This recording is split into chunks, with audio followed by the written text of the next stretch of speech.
You see me? Yay! I had to stop the stream and come back then. That's what I was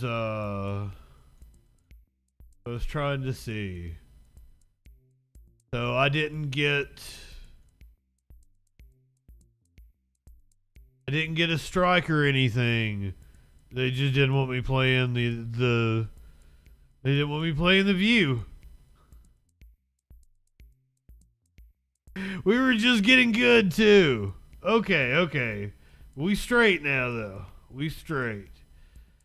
We're gonna continue our tour of different presidential candidates and hopefully not get taken down for copyright. I will have a full show up for those of you that will watch this later on other platforms like Spotify. I've actually been doing really well on Spotify. Zoe Z, good evening. Welcome back. We just heard from Tim Scott. We didn't hear everything he had to say, but we heard enough, I think. Here is another Republican presidential candidate in 2024. This is Nikki Haley on Sunday morning on CBS. Austin, South Carolina, because we're going to begin this half hour with a conversation. Also from South Carolina. Presidential candidate Nikki Haley, who you might have seen last night in a CNN town hall. Former governor of South Carolina. China the #1 national security threat and said the U.S. must support Ukraine's fight against Russia. She also talked about hot-button social issues for GOP voters like gun laws, abortion laws, and transgender rights. So, Ambassador Nikki Haley, it is my pleasure to welcome you to CBS Mornings. Thank you for getting up with us this morning. You are in Iowa today, where you have been for a very long time. You were the first candidate to announce, and you seem committed to visiting every farm in that state. One thing that voters do when they're hearing your pitch is imagine you in the job right now if you were in charge. So I want to start there. We had this incident in the Taiwan Strait yesterday where a Chinese warship cut in front of an American destroyer. Oh yeah, I've got video of that somewhere. Well, with strength to start with. I mean, I think it's not just that. You look at Russia invading Ukraine, you look at, China on the march, you look at Iran building a bomb, you look at North Korea testing ballistic missiles. None of this would have happened had we not had that debacle in Afghanistan. I mean, the idea that we left Bagram Air Force Base in the middle of the night without telling our allies who stood shoulder to shoulder with us for decades because we asked them to be there. Think about what that told our friends, but more importantly, think about what that told our enemies. So now they smell blood in the water, and we're seeing they sense weakness. Blood in the water. Strength. We need to let them know what we expect of them and what we're going to do about it. Do you think military conflict with China could come in the next 48 years?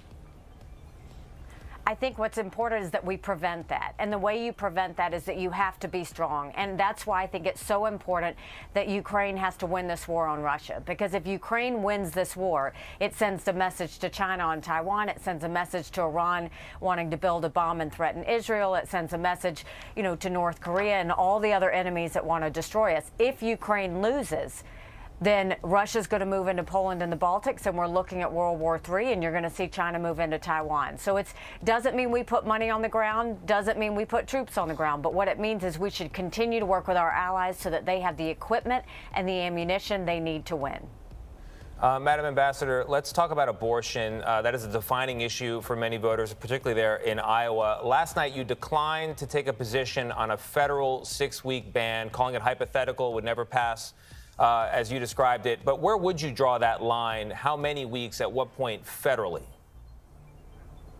What I've said is that I am unapologetically pro-life, but it's a very personal issue. I'm pro-life because my husband was adopted. I'm pro-life because I had trouble I am against abortion restrictions because shit like forcing a woman to carry a baby without a skull to term is heinous.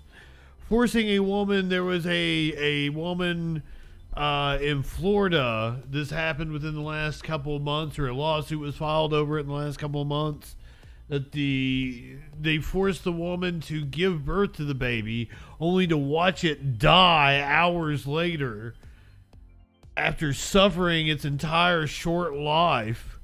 I think that kind of shit is heinous.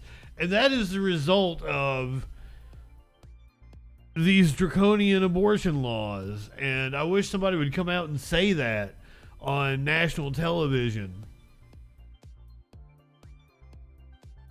I think a woman in Texas had to give birth to a baby that had no lungs.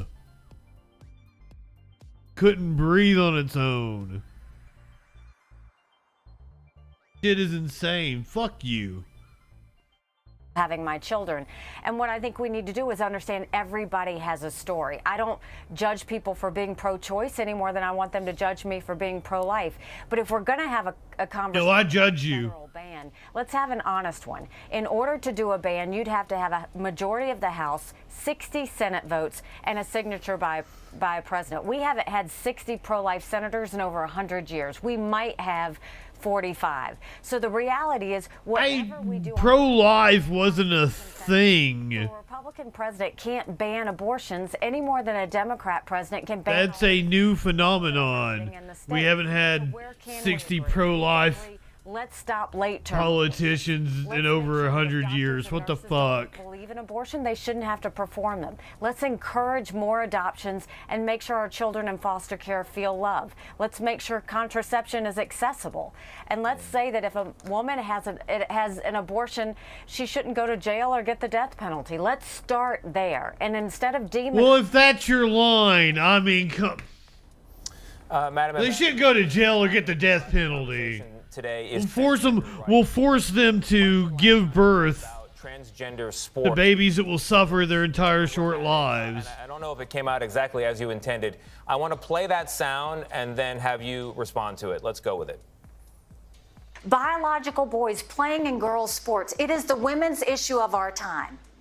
My daughter ran track in high school. I don't even know how I would have that conversation with her. Just like abortion, there is such a parallel here. These laws that restrict abortion hurt women that are trying to give birth and are suffering horrendous medical outcomes. Just like that. The laws trying to restrict trans people actually end up hurting cis women.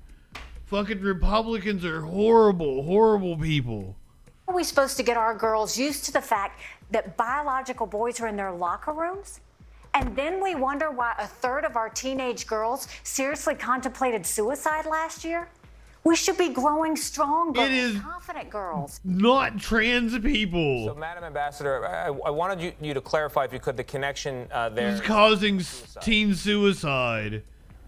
Well, I mean, first of all, when girls are seeing absurd. multiple, I talked to a senior high school girl in New Hampshire a couple of weeks ago, and she said in every single classroom they're talking about transgenderism. And she said, I feel like I'm walking on eggshells because we don't know what we can say and what we can't. Girls need to feel confident in their own. You can't harass people. Dead naming them repeatedly. They right-wingers like to act like you'll get hauled off to jail if you accidentally call somebody by their dead name. No. It's repeated use as harassment that might get you some sort of fine under some hate laws. Maybe.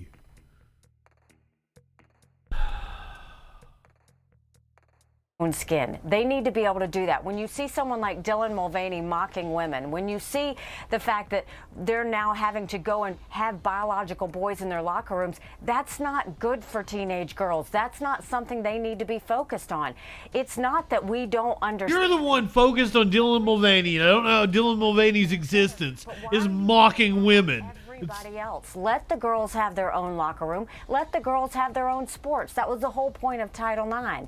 Don't go and push, the challenges of a small minority onto the majority of our girls. They don't deserve that.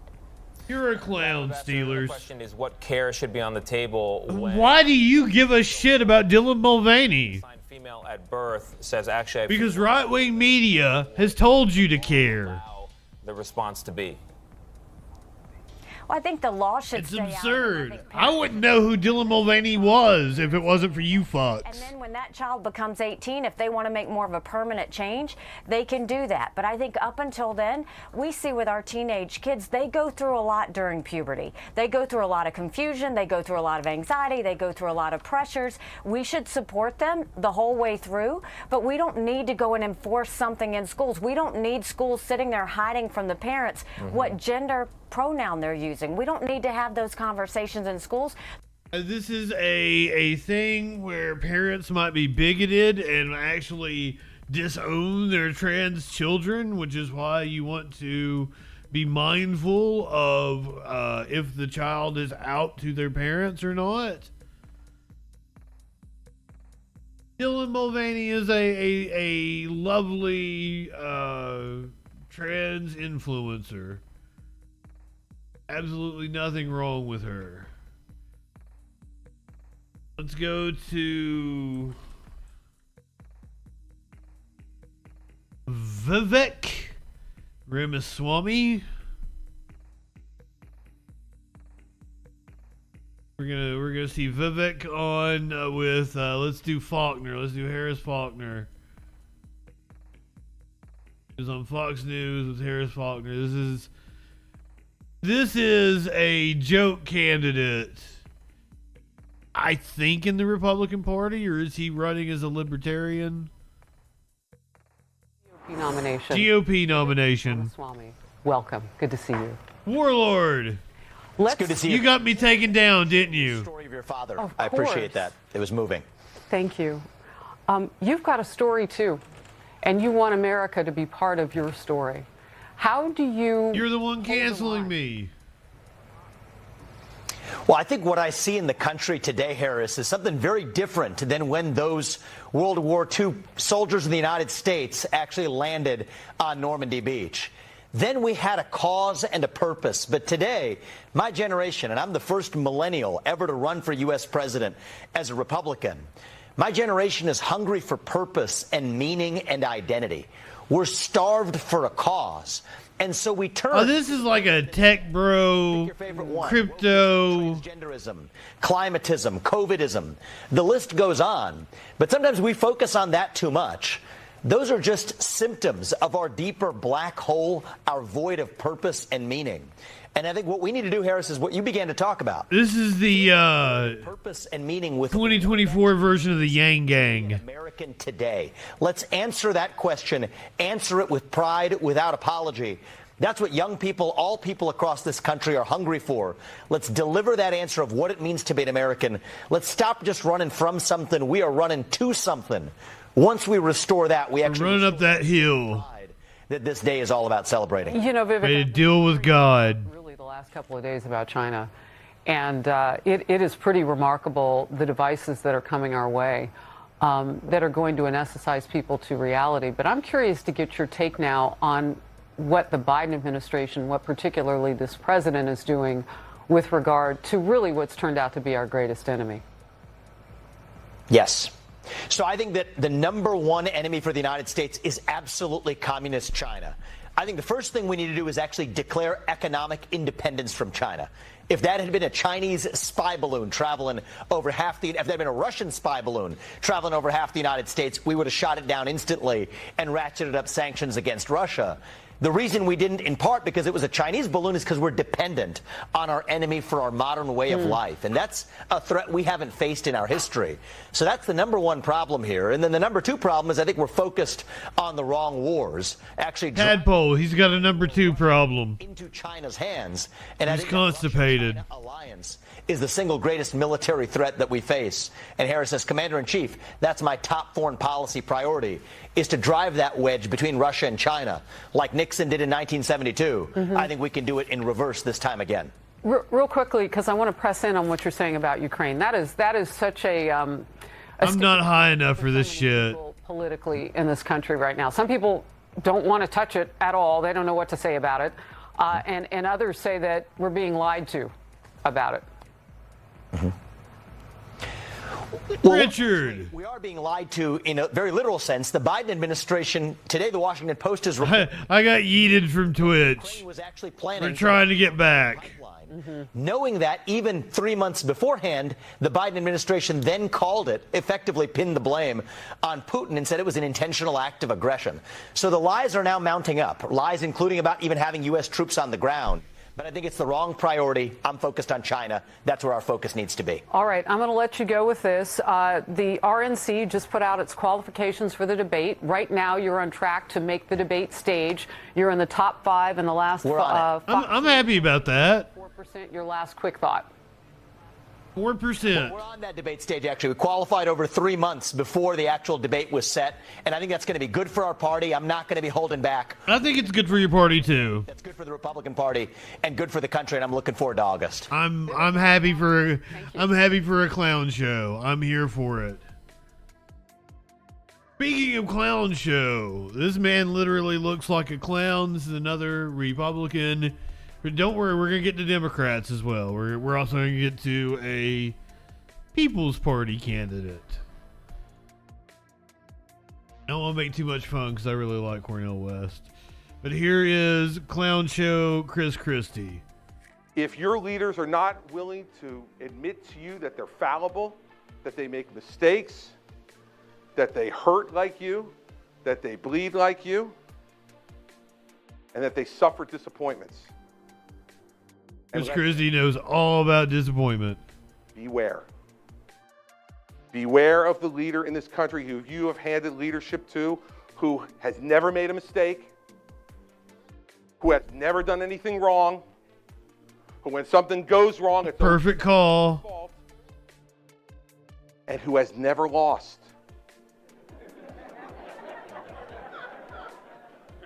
I've lost. You people did that to me in 2016. Great way to start off your campaign. And I have 2 of my children. You guys fucked me over last time. They said, you're going back to New Hampshire? They beat you. But beware of the leader who won't admit any of those shortcomings. Because you know what the problem is with a leader like that? A leader like that thinks America's greatness resides in the mirror he's looking at. I believe that America's greatness resides out there, among all of you. And that any of us who get the opportunity to serve are merely temporary stewards of that greatness, who just want an opportunity to make it a little bit greater. And if you can't admit to the people you want to lead that you're not going to be perfect, and if you decide that the people who you ask to come with you to lead will always be the ones who are blamed when anything goes wrong, that they'll be called names. Remember, this is campaign launch event. I hope you guys are electrified. They're nothing but idiots. Beware. Because that leader not only will not serve you, they will not be able to find anybody who will serve them. And a lonely, self-consumed, self-serving mirror hog. I feel like he's talking about somebody in specific. Is not a leader. And so now we have pretenders all around us who want to tell you, pick me. Because I'm kind of like what you picked before. Is my Kofi birthday? Not quite as I didn't know that. But I don't want to say his name. It was my real birthday. For these other pretenders. Week and a half ago. He is, for those of you who read the Harry Potter books, like Voldemort. He is he who shall not be named. Well, let me be clear. You're talking about Trump. In case I have not been already. The person I am talking about is Donald Trump, who is obsessed with the mirror. Oh, you say you're talking about Ron DeSantis? I forgot about DeSantis. Do you want? We did his launch video. Do you guys want to do DeSantis? To blame for whatever goes wrong, but finds every reason to take credit for anything that goes right is Donald Trump. And if we don't have that conversation with you, we don't deserve. I wanted desperately to come back with the freak show on my birthday. The mantle of leadership. We don't deserve. Just know I've been working my ass off. Think of us as people worthy of leadership. I think if you look at our politics, I've been putting my time away to good back use. in 2015 and 16, When you fell flat on your face. I thought you just do politics the way you've always done it. Just talk about yourself. What, bully people around? Keep your eye on the ball. And then you met a bigger bully? That's not the politics today. This time you have to differentiate yourself from the person in the lead. And I said this. I don't know if they're ever going to let me back on Twitch. Right here. And even if they do, they have a new rule against simulcasting. Because I knew that so So much. I don't know how I'm going to do this. Like I knew it. I'm going to build the greatest, most wonderful wall across. I want to give Chris Christie the attention he deserves. I want to listen to what he has to say here. That's kind of funny. But like I do, I want to update you guys on what's going on. So Twitch is updated. It's like terms, and they like completely ban simulcasting. So going forward, no matter if I do get Twitch back, the show's gonna have to look different. Do I do part of the show on Twitch, part of the show somewhere else? I'm even toying with maybe I do a version that's on OnlyFans or some site like that where we can actually watch body cam video and shit, and we'll do like X-rated Troll Patrol or some shit like that. I don't know. Okay, so because I haven't been on Twitch, I'm not paying for Restream right now. So I only have two places I can stream. We're on YouTube and DLive. I usually pay for Restream and stream to a whole bunch of different things, but because I wasn't on Twitch and because I haven't been streaming, and also like I had a little period where I was broke after moving in here, and still like I had to work out like a payment plan with the, because it was like fucking $500-$600 or something to turn on the electricity and the internet and everything, on top of the pet fee, on top of the security deposit. Only trolls. Okay, so which would I do? If I were to get Twitch back, do I do the Twitch live and then put the show up on everything else after? that would be the way we do that. And then like maybe we move to OnlyFans or something and do cop videos. I don't know. I've toyed with the idea of putting the show on porn. I'm gonna have to think of alternative methods. So going forward, things are going to look different somehow, and there's gonna be like different segments of the show that will be in different places.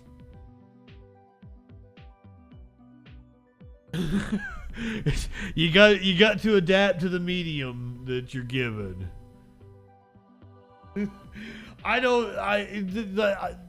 It's the marketing and how to do it and how to maximize my time and revenue and shit. I'm pretty sure I can do it. There might be a time period. I might have to wait a week or something before I can put shit up on YouTube, which kind of sucks for a political show. But also I've thought about just I'll do games and shit on Twitch. We'll do fun streams. If I even get Twitch back. I don't even know if I get Twitch back, guys.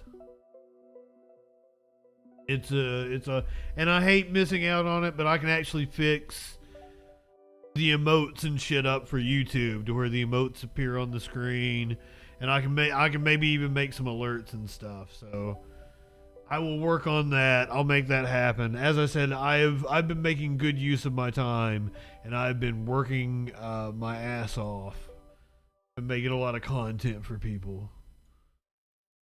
The entire Mexico border, and Mexico is going to pay for it. Well, like, I knew, as someone who had governed, that was complete bull. Horse shit. But I was like, people aren't going to believe that. No, fucking right-wingers are morons. Mistake. But guess what? You've got no excuse now. He was there for 4 years, 2 of them with a Republican Congress. He got a quarter of the wall built, and Mexico hasn't given us our first peso. We paid for all of it, and only for a quarter of it. And when you watch illegal immigration pouring over our southern border, don't wonder whose fault it is. It's his. It's his fault because he never changed one immigration law in the 2 years that he had Republican control of the Congress. Not one immigration law did he change. He didn't build the law. Senior Joe. And Mexico is laughing at us at the idea that they were going to pay for a wall on their border. And if you listen to him, he'll tell you, I totally succeeded, and now Biden is the reason that, this is not happening. Well, Biden's made it worse. But if the wall was there, like he promised us, Biden wouldn't be able to be doing this. He wouldn't be in office if it wasn't for Trump. Joe Biden never beat anybody outside the state of Delaware in 45 years, except for one guy, Donald J. Trump. He beat by 8 million votes. For president 3 Almost. times. I thought it was more than that. Never won anything outside the state of Delaware. Not once. I mean, he was a senator for fucking 50 years. That's a weird way to frame that. Or almost 50 years. Full of it. And they had enough. They had watched the chaos. They had watched the disorder. Wait. Didn't he own, like, the t-shirt shop outside of the David Letterman studios or some shit? Was it the sandwich shop? They had watched the disrespect. They had watched the narcissism and the lying for 4 years. And they went, you know what? The people in the middle said, enough. We took a chance. I think it was more than 2 or 3. I think it was 4 or 5. Fundamental judgment error. I thought that something that was so apparent to me would be apparent to everybody. Let me guarantee you something. I ain't making that mistake this time. Is Trump the guy in the way? Well, of course he is. I love this. I've seen some of the press coverage. He was in the primary in 08. He was in the primary in 2000. All he cares about doing is the primary in 92. Now let me ask you something. And I'm pretty sure he was in the primary in 88. I mean, seriously. Aren't they inextricably connected? The guy. I think 88 was the first time he had to drop out for lying. Haley? I mean, seriously, if I came in here tonight and spent 15 minutes railing on Nikki Haley, and I've known Nikki for 13 years now, we're friends. So that's why I'm bringing her up, because I know that she will take this in the spirit it's given. Okay. Rails for 15, 20 minutes about Nikki Haley. You all would leave. He had a campaign, but withdrew before any of the caucuses or primaries. So that was the first lying scandal. Twofold. One, he deserves it. And 2, it's the way to win. So technically, he was only in 3 presidential primaries. I wonder if it'll let me answer.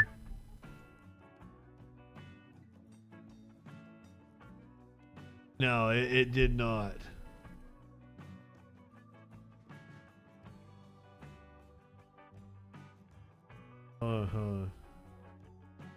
It's still, I can't answer. I don't know how my phone works. Call ended. I was trying to answer it. I was going to be like, caller, you're on the troll patrol.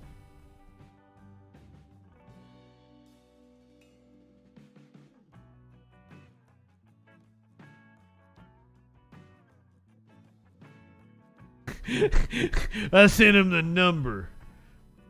He can call in if he wants to. Richard, you might be right. He was in 04. I bet he was in 04. He fucking ran for president every year you could.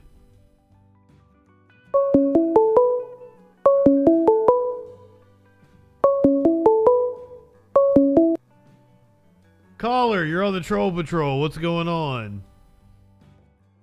I'm troll patrolling. We're over on the YouTube. Fuck you, motherfucker. Didn't even stick around. Take your 33 and a third chance. You get you some Scott minus my Steiner. 25% chance, and you got an 8 Everybody and a third enjoys chance Scott of winning. Steiner, though. I forgot how to work all this stuff. So these two are not divided. And this is what I don't understand about the coverage, right? Well, I hope he's not just going out there to kill. No, I am going out there. Let me be very clear. I am going out there to take out Donald Trump, but here's why. I want to win. And I don't want him to win. I mean, good. And guess what? If you put DeSantis and Haley and Pence and Tim Scott, that's it. I'll stop there. On Truth Serum, they tell you the same thing. Here's the difference. Here's the difference. You have to put me on Truth Serum to tell you. Okay? So that's why. There are not multiple lanes to the Republican nomination. That is a political science professor's dream. There is one lane to the Republican nomination, and he's in front of it. And if you want to win, you better go right through him. Because let me guarantee you something from knowing him for 22 years, everybody. He's going to try to go through me. And he's going to try to go through Ron and Nikki and Tim and anybody else who stands in his way. And you've watched this show. I mean, to me, this show looks like it's on reruns now. This Honestly, is like Seinfeld. Yes. Well, no, it's not Right? anywhere near as funny as Seinfeld. And the jokes aren't quite as funny as they were the first time we heard them. No, Seinfeld's timeless. Mexican Wall, he's gonna. I guarantee you, if you haven't been to one of his events yet, and you go, The Mexican Wall is more Arrested Development thing. Fucking Lucille Bluth came up with that. how did I miss it? The whole wall was built, and you know what? Shit, Mexico paid for it. Nobody told me. When did Chris Christie become a stand-up I comic? guarantee you'll come out thinking that, right? 8 years ago, it was amusing. 8 years ago, you were entertained. I forgive you. But He's doing well. it's not amusing anymore. It's not entertaining anymore. It is the last throes of a bitter, angry man who wants power back for himself, not for you. If you think for 1 minute when he Joey. said, I am your retribution, if you think he wants to be your Yes, retribution, hey. forget it. He's going to be retribution for one person and one person only, himself. And all the things he's angry about and all the ways he thinks he got snookered. Well, if that's the kind of president you want, let me tell you, no one can compete with him. He's the runaway winner. But if you want somebody who's actually going to How is there a female you, under the age of 50 at this event? I would suggest to you that's not the right choice. So I learned a few things. I mean, you could tell a lot about the audience.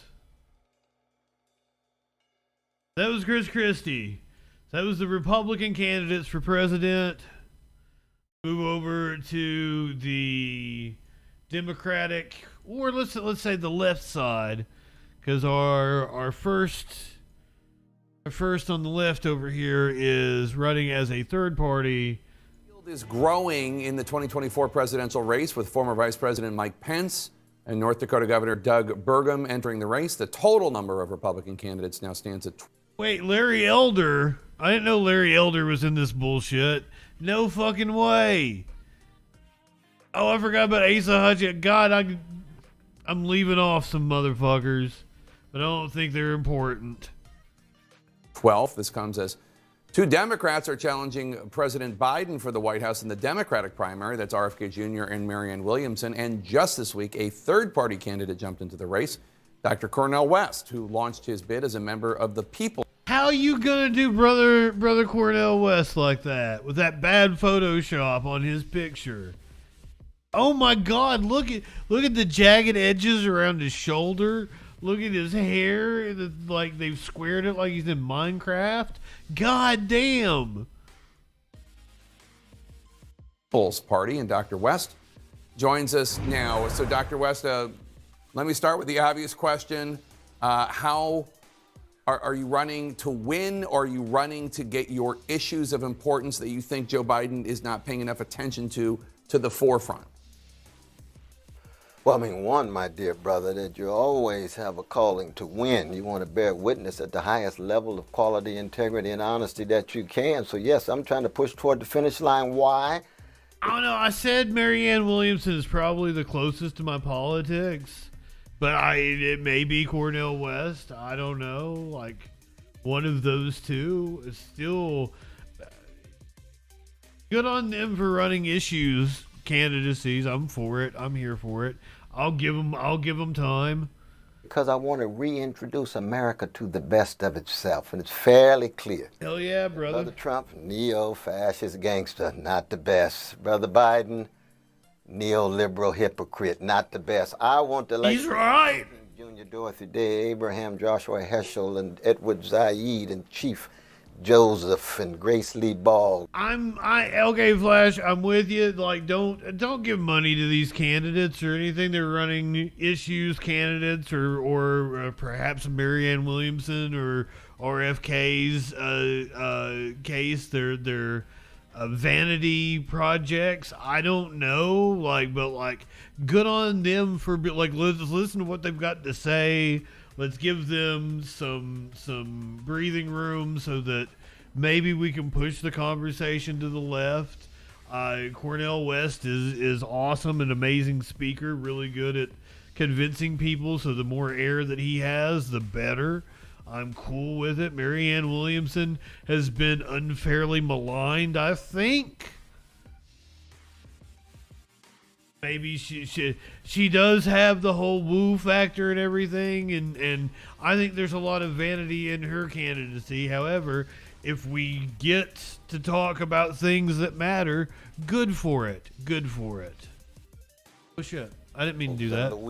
Luis Moreno. These are those fighting for poor and working people. Both parties stand in the way of the empowerment of poor and working people. Both parties tied Wall Street, militarism. Because he ain't wrong. Tied to Silicon Valley. What about the 60% of precious Americans of all colors who are struggling every day and month to put food on the table and are hardly doing it, while the 1% is simply tied to their quests for the luxurious life?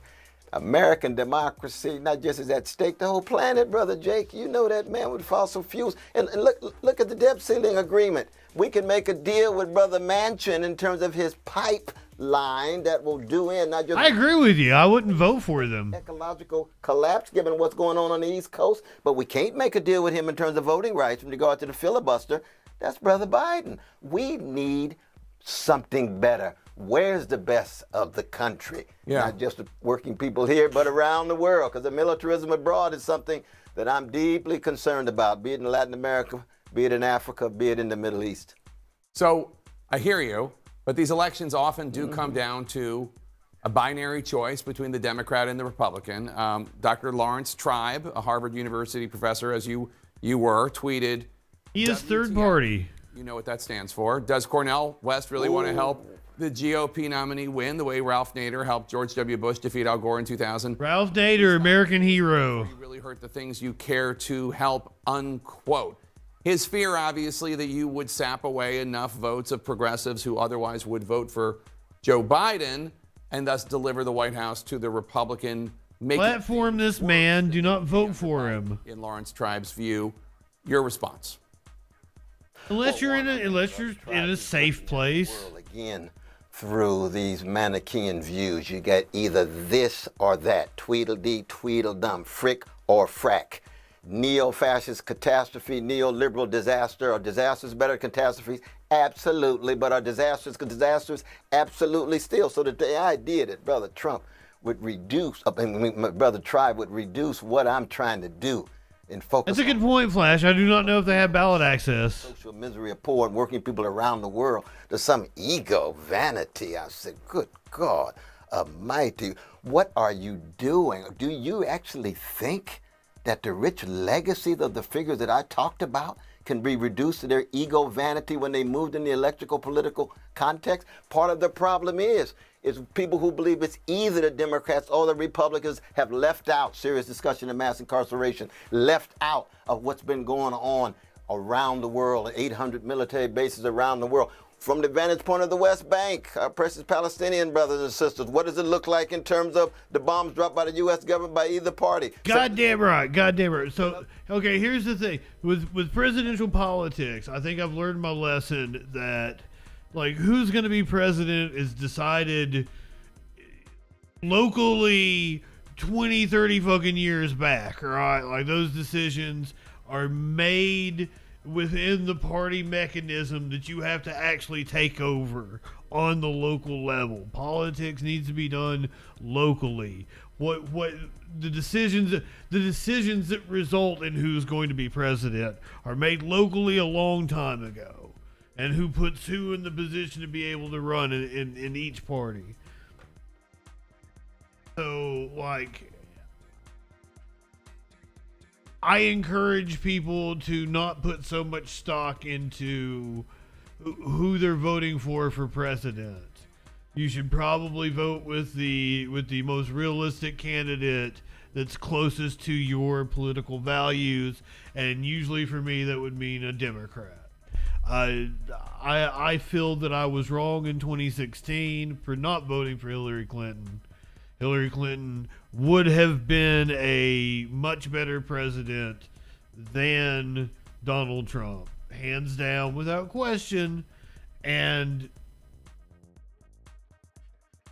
Roe v. Wade would still be in place. So, like, there is absolutely consequences to the action. Al Gore winning in 2000 would have made the world a demonstrably better place. So, like, but I still think Ralph Nader is an American hero, and he should have ran for president, and he should have been up there talking about the issues, and Cornel West needs to be out here talking about the issues. But I think we as a people need to stop fighting so much over who we're voting for president. I mean, you can't say for sure that Al Gore would have stopped 9/11, but we do know that if he had continued the Clinton track record, there is a good possibility that it could have been prevented, because the Clinton administration took terrorism very seriously. We know about many plots they foiled that they did not use for political purposes. They didn't want to scare America. There are a lot of problems with the Clinton administration, but that was one of the things they actually did really well. Because, like, there was the Millennium Bomb plot, there's several other bombings. Because, like, apparently the World Trade Center bombing in 91, and the bombing of the USS Cole and shit, like, fucking that scared the administration. But we're getting way off topic.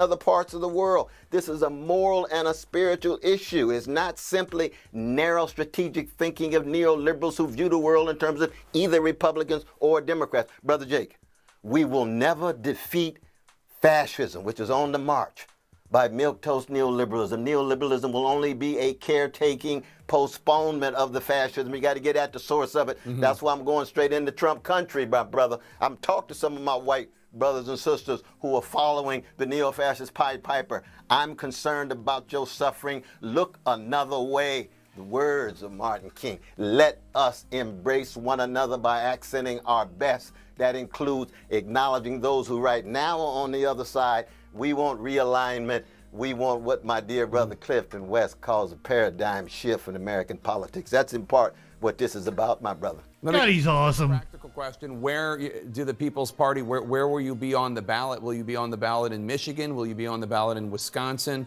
I don't think the People's Party was on the ballot in all 50 states last time. Are you hoping to get on the ballot in every state, or even just the battleground states? We're trying to get on the ballot in every state, which means we've got to get the requisite signatures in each state. We are in process of ensuring to make sure he might be able to do it. As you know, people. He's very animating. Brother Bernie's attempt in 2016. So we're very new at this in that regard. But most importantly, we just want to make sure that our fellow citizens get a chance to see what the best of America is about. The best of America and the best of any nation is about fighting for poor and working people, no matter what color, gender, sexual orientation, and not just confining it to the states. I'm talking about solidarity with Iranians dealing with fascist Iranian elites. I'm talking about solidarity with workers in Brazil. I'm talking about solidarity with workers in Guatemala. This is an international project, my brother. That's what Martin Luther King was concerned when he said the bombs dropped in Vietnam fall in ghettos and hoods and barrios and poor white sections. We have got a professional managerial class that has turned its back too often, but the plight of the most vulnerable. That's my tradition. That's what this campaign is all about, my brother. So, Dr. West, I have a ton more questions, but we're out of time. You can see. Oh, no. Come back. I'm going to just cut and paste, and we're going to ask these questions about your policies and your platforms next time you're here. Open invitation. We love having you on. No, indeed. Salute you, brother. You stay strong. God bless your loved ones, man. You too as well, Dr. West. Thank you so much for joining us. Yeah, I would have rather seen him in a Democratic primary, but there's not really much of a Democratic primary to speak of here. But I mean, the man was not wrong. The man was spitting fire there. Speaking of the Democratic primary, let's go over to Fox News, who had on Robert Kennedy Jr. Been very critical of the political party. Yeah, Joey, you make a very good point. 24-hour news networks running out of time. How is that a thing? Harris Faulkner on Fox News had on Robert Kennedy Jr. Any primary debates. His other primary rival, Marianne Williamson, agrees with that. She's written an op-ed titled, "Debate Us, Mr. President." It reads, quote, "Candidate suppression is a form of voter suppression, and the party that purports to be the champion..." I would love to see that debate. "Should not be so wary of its own house." The end of that quote. The latest Fox poll taken before I would like to see West on the stage in the general. 16%. 16? Democracy primary. That's Fox News. A recent CNN poll now shows Kennedy with 20% among Democrat and Dem-leaning independent voters. Robert F. Kennedy Jr. on the mez with me in Focus Now. Welcome. Thank you, Harris. First of all, let's get to the obvious here. The president doesn't even want to debate you. Why do you think that is? Well, I think, his poll numbers are very high right now. And I think that he would rather not debate any of his opponents right now. During the last election, during the pandemic, he was able to conduct it from the White House without doing this motherfucker is like, this is not even the real RFK. This is AI. Mm-hmm. And if that's Donald Trump has shown his acumen at debate, and the president is really going to have to be on his toes and asking to prepare for that debate when they're going to have the very intense and robust debates. He's always and asking President Biden to talked with like a frog in his throat, staying in the White House. Like, it's really bad now. It's like asking a prize fighter to prepare for the big bout by sitting on the couch and eating Chick-fil-A. It's not, he needs to be on his toes, and if he's going to beat the Republican. Well, you and I both agree that those waffle fries will get you ready for it. Sounds like he's struggling. So the president has to get out. So where would you start with this president? Because I have read that you've said that the American public is being lied to right now. I think we were lied to about during the pandemic. We were repeatedly. Yeah, I don't want to mock him if it's some sort of medical issue he's got. Repeatedly changed. We're being lied to about the Iraq war. The Ukraine war. We're being told once the story about the Ukraine war that we're over there as a humanitarian mission. Yeah, it sounds like he's talking with one of those voice boxes that smokers use. That war, that there's another agenda behind that war, that it's about regime change, it's about exhausting the Russians. And that means the Ukraine that makes sense. Caught in a proxy war between two great powers that are. I feel bad about bringing it up then. It's just so noticeable. The situation for geopolitical reasons and sacrificing hundreds of thousands of Ukrainian youth. Are we part of that cabal that you're talking about? And what do you think the president is not being honest about? Well, one, about the death count in the Ukraine. You think the president of the United States is lying about how many people really? I didn't say the president's lying. I don't know what the president knows and what he doesn't know. But his administration. I think the administration and the Pentagon are not being honest with the American people about the sacrifice of spasmodic dysphonia. The Ukrainian government is also not being honest. So, you know, you are the best data now shows that about 350,000 Ukrainians have been killed on the front lines. Wow. And we're not being. Oh, that makes Susan Collins does have a. I thought it was just like a Maine accent or something. The purpose of the war is we have this comic book depiction, that the war is a response simply to the illegal and brutal invasion by Putin. Mm-hmm. But in fact, the neocons in the White House have been provoking this war for 10 years. And continue to avoid all talks. Those aren't the same people in the White House. It hasn't been the same White House for 10 years. You know, it's interesting. I watch a lot of what people say on social media just in terms, well, we're in election year, but in terms of where they think the hot topics really are. You have been called... Hot topic? Didn't they go out of business? The Boston Herald said that you're the youngster on the Democratic side of the ticket. Joseph, he's good on a lot of shit. But then he is a fucking batshit crazy loon on a lot of things. What we saw with the president's like he's kind of a Ukraine conspiracy theorist. He's a anti-vaxxer. Anti-vaccination activist. Yeah, there you go. Somebody who is, looking at things like... But he has other policies that you'll absolutely agree with. Difference in the facts that we think that we know as a public. Do you think that the President of the United States and you, if you were to debate, what would that look like? That's something that I would like to see. I'd like to see it too. I'd like to explain. I'd like either President Biden or President Trump. Come on, man! Explain the lockdowns to us. I think he thinks climate change is a very pressing issue, actually. We shifted $4 trillion. I think he's really good on environmental issues. In this country to the super rich, this new aristocracy of billionaires.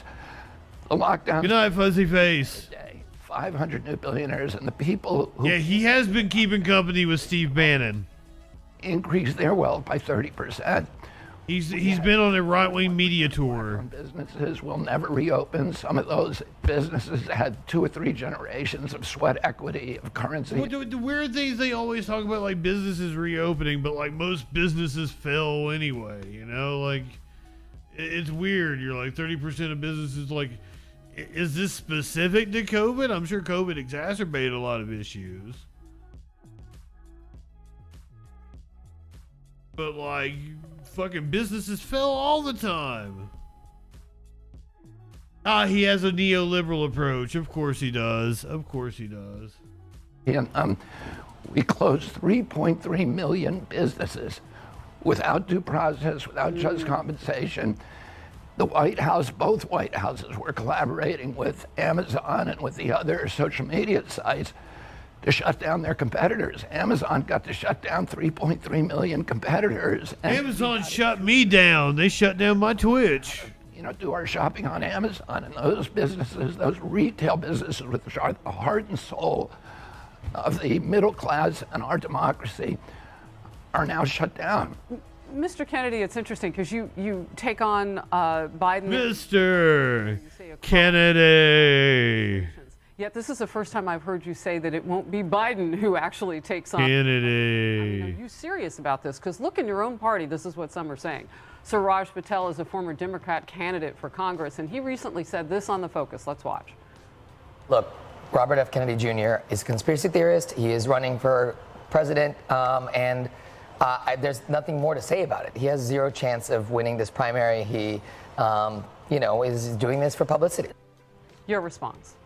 Well, I believe that I will win, but we'll see. Now, why do you believe that you will win? What's happening right now? I just feel a tremendous amount of support. Our internal poll numbers are showing me stronger against both Republican candidates than President Biden. Oh, RFK would be my last pick. I would take Cornel West, then Marianne Williamson. Democrats are going to want somebody who can beat Governor DeSantis and who can beat President. But I mean, I'm. I don't think. I'm going to be voting for Joe Biden next year. Confident that they have that. I am confident in that. That will persuade a lot of people.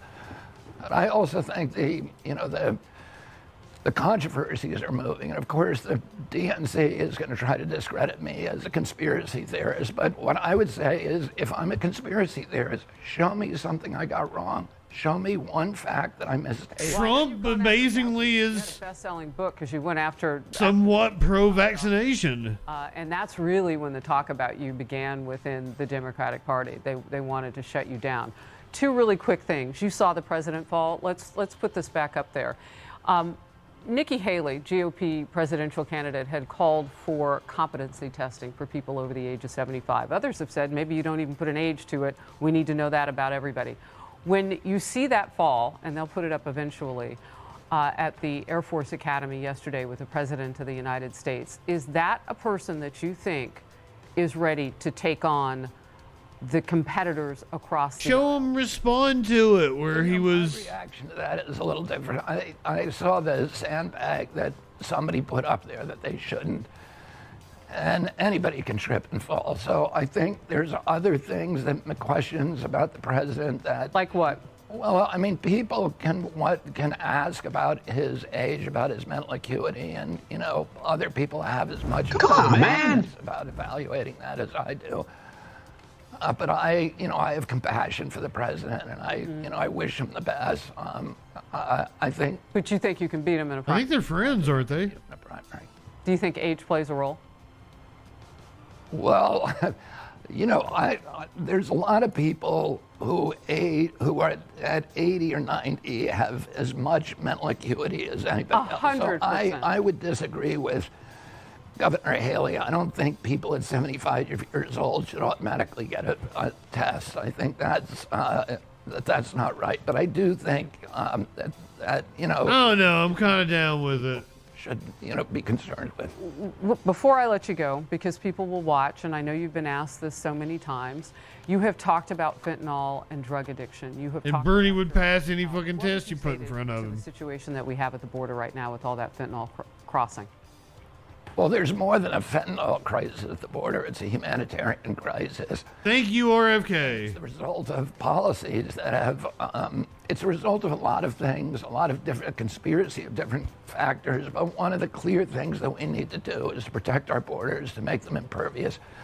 There's no nation in the world that can have open borders. And, it's part of being a country. You close your borders and you manage immigration humanely, and you manage it in a way that is going to benefit our country, and we need to do that. Well, you differ from Biden on that. Yeah, I mean, I differ from Biden on almost anything, so. But you are still a Democrat, we know, because you're very much against pipelines. That much I've read. You're on the green. Real quickly, just a word about that. About what? About the carbon? I don't like geoengineering products. So I don't like the carbon capture projects, and I don't like the top-down totalitarian controls that go along with a lot of those issues. Bernie would beat me in a race. Probably outscore me in a basketball game. I am completely out of shape. We should be governing our markets with free market capitalism, and I wish the there it is. It would be an interesting situation, and it would really set us up for what we will see in a much more informed way in 2024. I'm here for debates. Absolutely. Thank you. By the way, I'm a fan of your wife, Cheryl Hines. I know everybody is. Curb. Oh, yes, that's right. As in Cheryl David on Curb Your Enthusiasm. He is married to Cheryl. everybody's enthusiasm on that. Thank you. Hey everyone, I'm Emily Campagno. Catch How me and is- my co-host Harris Faulkner and Katie. How is she a fan of Curb Your Enthusiasm? That show is like, it mocks people like you, Harris. It was very woke, I would assume.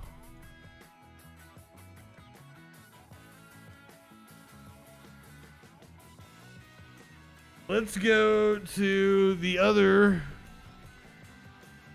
Democrat running in the primary, Orb Mommy, Marianne Williamson. She was on with Mehdi Hassan.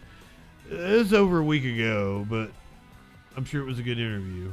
Before the 2020 Democratic primaries, Marianne Williamson had already made a name for herself as a best-selling author and self-help guru. Her book, A Return to Love, won praise from Oprah Winfrey, saying she had, quote, never been more moved by a book than by this one. Williamson went on to become a household name in 2019 when she ran for president in the Democratic primaries and gained attention in particular for this comment she made during the second debate. If you think any of this wonkiness is going to deal with this dark psychic force of the collectivized hatred that this president is bringing up in this country, then I'm afraid that the Democrats are going to see some very dark days. She was kind of right, wasn't she? Eloquent case in favor of reparations for slavery, and that night became the most searched candidate on Google. And although Williamson later dropped out of the race, she's remained politically active ever since, becoming popular with younger voters, especially on platforms like TikTok. And now Marianne Williamson's entering the presidential race again, this time against sitting President Joe Biden, painting herself as the more progressive candidate. Williamson recently laid out what she calls an economic bill of rights. Once again, like, economic policies that includes the right to a job that pays a living wage and universal quality health care. Let's hear what they have to say, but why she win? Yeah. Marianne Williamson joins me now, Ready? all the way from London. Can't win. Marianne Williamson, thank you so much for coming on the show. I know it's late where you are. Let's start with an obvious question. Why are you running against Joe An Biden? issues campaign. He does not deserve a second term as a Democratic president. You said a couple of things tonight that were interesting.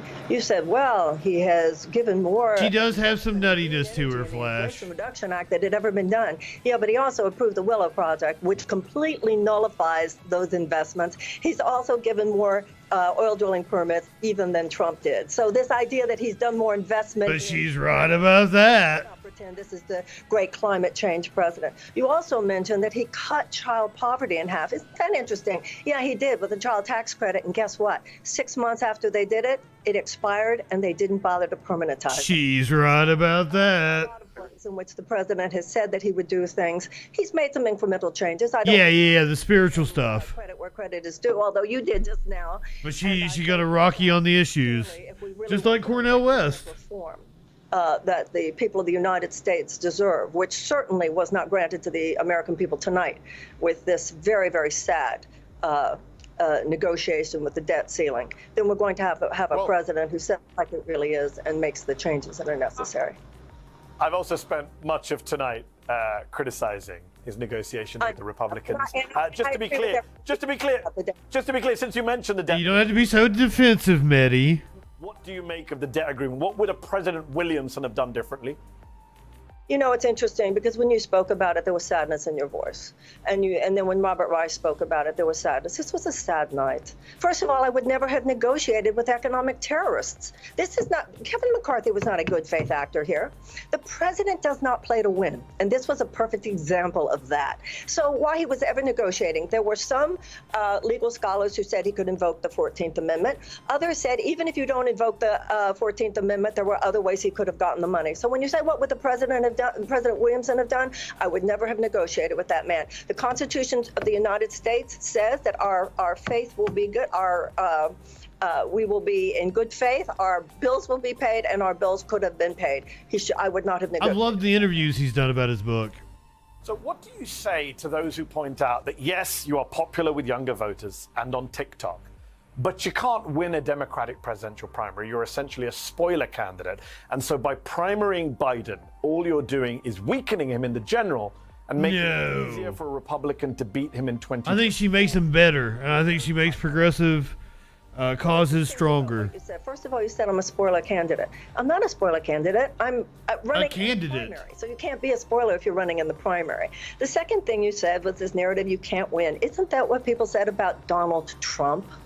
I will win if people vote for me. I believe that in a democracy, people should have as wide an array of options before them as there are candidates running on agendas. That's what a democracy is. We need to protect our democracy right now. That's obvious to everyone. The way you protect your democracy is by using your democracy. Candidate suppression is a form of voter suppression. So this idea that I'm a spoiler, no, I'm not a spoiler. I'm a candidate in a primary, and it's very important, I believe, that the president debate me, that the president debate any other people who are I want that to happen. At a time like this, when the fascists are clearly at the door, we should be having a very serious conversation about what it will take to defeat them, and not just accepting what the DNC has to say because a few elites have decided it's going to be Joe Biden. Well, if you're a viewer of the show, and I don't know if you are or not, I'm very clear about the fascist threat, which is why I worry about a divided opposition to a fascist threat. And just to be clear, you're right, Donald Trump did win against expectations. But to be fair, Donald Trump entered the 2016 race and led in the polls throughout. I think there was one brief moment where Ben Carson overtook him. Otherwise, he led the entire time. You got, correct me if I'm wrong, you never went above more than 1% in the polls in 2020. So I have to ask, what makes you think 4 years later, yes, now is my time? Okay, first of all, I've been up to 11% this time. Right, that's number one. And number two, it's in the crystals. There is an ameliorative effect in somebody telling the truth. Somebody needs to tell the truth about this country, which the American people know. Please remember, Mehdi, 70% of the American people do not want him to run again. The American people, you have 70% of the American people who live with chronic... Didn't Ben Carson die? You have 64% of Americans who cannot absorb a... No, that was Herman Cain. We have 60% of... Yeah, Manchin's pipeline was in the debt ceiling bill. Medical debt. You have 18 million Americans who cannot even afford to pay for the prescriptions that their doctors give them. Agree on all of that. So what are you proposing to do that's different to Joe Biden? Briefly explain to our viewers, what is your policy platform, briefly? My policy platform is that the American people should have an opportunity for an economic U-turn, for fundamental economic reform. We should have the same things that every other advanced democracy has. We should have universal health care. We should have free college tuition and tech school. We should have free child care. We should have paid family leave. We should have guaranteed sick pay, and we should have a guaranteed living wage. We should have an economic bill of rights. We have a country where there has been a massive transfer of wealth into the hands of 1% of our people. It has completely destroyed our middle class, and it is now baked into the cake of how the political system operates. That we will continue to make it easier for people who already have to get more, and everyone else to struggle to make it. The majority of Americans live with constant economic anxiety in the richest country in the world. So I agree, Marianne, with your analysis, and I agree with a lot of the policies that you're outlining. The issue is, I guess, you. And you mentioned Donald Trump. I spent a lot of time on this show referring to Donald Trump as the former reality TV star. Not just to be snarky, but also to remind people that he had no business running for president. He had zero experience, zero qualifications. And with respect, doesn't the same apply to you? I mean, I may agree with a lot of your policies, but that doesn't mean that you, Marianne Williamson, self-help author, best-selling author, former spiritual advisor to Oprah Winfrey, are qualified to lead the country, to be commander-in-chief, to run the federal government, to have your finger on the nuclear button. Doesn't experience matter? Yeah. Well, let's look at what those experienced people have done for us. Look at all those experienced people who took us into Iraq. Look at all those experienced people who kept us in Afghanistan 20 years too long. Look at all those experienced people who have not raised them. I agree with you, but also look at Donald Trump. That's the guy, that's the last person we had, and he had no experience. Donald Trump's problem as president was not that he had not been in politics. It's the nature of his character. If Donald Trump had had a different kind of person who surrounded him, Donald Trump would have been a different kind of president. And, you know, the founders did not say that in order to run for president, you had to have had political experience, because they were leaving it to every generation to determine for itself. What are the qualifications for a leader at this time? My qualifications are that I've been around enough to see how this country operates. She's been around enough. The very rich and the very powerful. I've been around the very disadvantaged do not have money, do not have power. And I've seen how this country operates. I've seen it up close. And I am in this candidacy saying what everybody knows. This society is rigged at this point. This society is not even operating as a real democracy. We have already moved into the area of oligarchy, whether it's oil companies or defense contractors, insurance companies, big pharmaceutical companies. They run this She's country. right, you know. You know it. I've heard you say it. And I said to you, I agree with you on a lot of the policy stuff. But let's talk about you again. You mentioned character.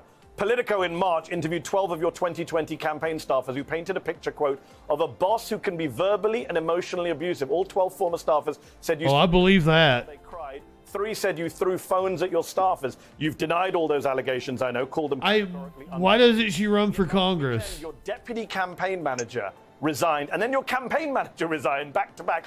Yes, Joey, just say you've been around enough. Don't seem to like I've been around. Well, how come so many do, number one? Number two, I've never thrown a phone, okay? Have I raised my voice? Absolutely. I've never thrown my phone at someone. I raised my voice at times, and I'm sorry, you know, if you were tried in a court of law, there are rules of due process, and the person who is being prosecuted has a chance to bring up their own witness. This ain't a court of law. When you're tried in the media, they can say anything. If I, in raising my voice, have offended anyone or made anyone feel bad in any way, then I am sorry. But that doesn't mean that I think that the narrative that was painted in that picture, in that article, was in any way true. And once again, things like through a phone, never. Okay. She's very upset about the phone accusation. Yes or no? Will you support the Democratic presidential candidate in 2024, whoever it is, against the Republican candidate, whoever that is? Yes or no? You know, Washington, in his farewell address, warned us about political parties because he said people could be more into their faction. To be fair, I think he's just running out of time, DJ. My country. I will do everything I can to... Well, the 24-hour news network's running out of time. I agree with Franklin Roosevelt. We will not have to worry about a fascist takeover in this country as long as democracy delivers on its promises. Democracy is not delivering on its promises. I will do whatever I can to help the American people vote for an agenda by which democracy will deliver on its promises. Guy comment. A fascist out of the White House. Marianne Williamson, candidate for the Democratic presidential nomination. Thank you so much for coming on. You got here right at the ass end of the stream. I was getting ready to play an animal video. We went through. Apparently, there were a few candidates I missed. Asa Hutchinson, and then a couple like fucking Larry Elder. I didn't even know he was in the race. But other than that, we covered the actual serious candidates. Cornel West, RFK, Marianne Williamson, Tim Scott, Chris Christie, Nikki Haley. We went through the major players in the 2024 primary. We covered the New York City skyline, thanks to the Canadian wildfires. Got caught up on the Ukrainian dam. I'm going to be back to regular schedule, Scott Comet. I promise. We'll be here nightly again within days. Probably Sunday. We even had the new Pride opening. Got the new the whole new Pride song. The Pride flag.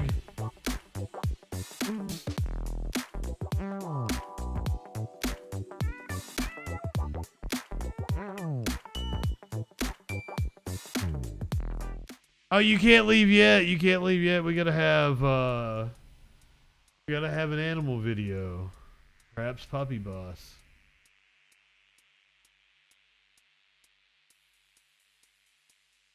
I don't think we've ever done this animal on the show. And this is awesome. There has been an old saying for the longest time. Pretty as a peacock. And like now I know why. God damn, look how pretty this is. Fucking A, Pat Robertson died. Oh, I was telling this story earlier in the stream. And when Iron Sheik died, I was like, I hope you're up in heaven. Fucking God in the ass, making him humble. And then I woke up this morning and saw that Pat Robertson died. I also hope he is up in heaven, fucking God in the ass, making him humble. Look at these majestic fucking birds. Hell yeah, next time we'll do capybaras. Those are also cute little fuckers. Look at these goddamn peacocks. The colors. That blue was just so magnificent. I love that color blue. Even this is like, check his like purple underbelly. Oh damn, look at this. Fucking, we learned the other day on stream, and this is wild for me to learn something like this on stream, that I share a birthday with Henry Kissinger. Henry Kissinger turned 100 a week ago Saturday. On my birthday.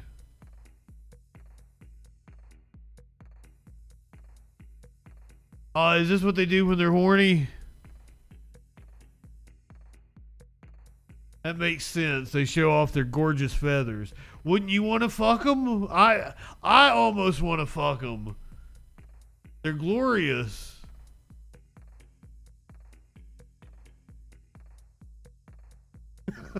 I shouldn't say that. That's... Look at... I've never seen one that color. That is absolutely stunning.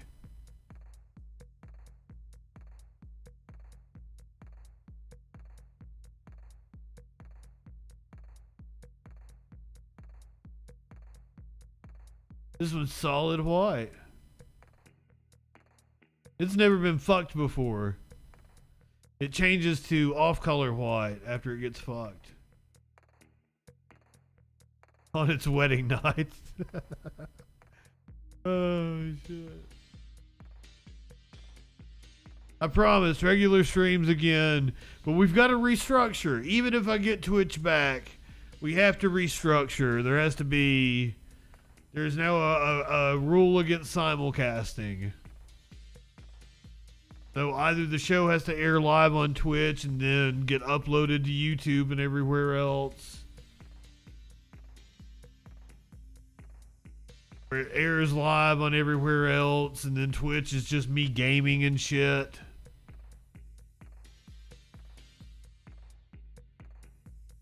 We may be moving other content to like OnlyFans, where you can watch cop videos, but I don't know. OnlyFans you can't pee on OnlyFans, so they might not let you show cop videos either. I don't know. I'll have to check out the rules. You can't show piss videos on OnlyFans.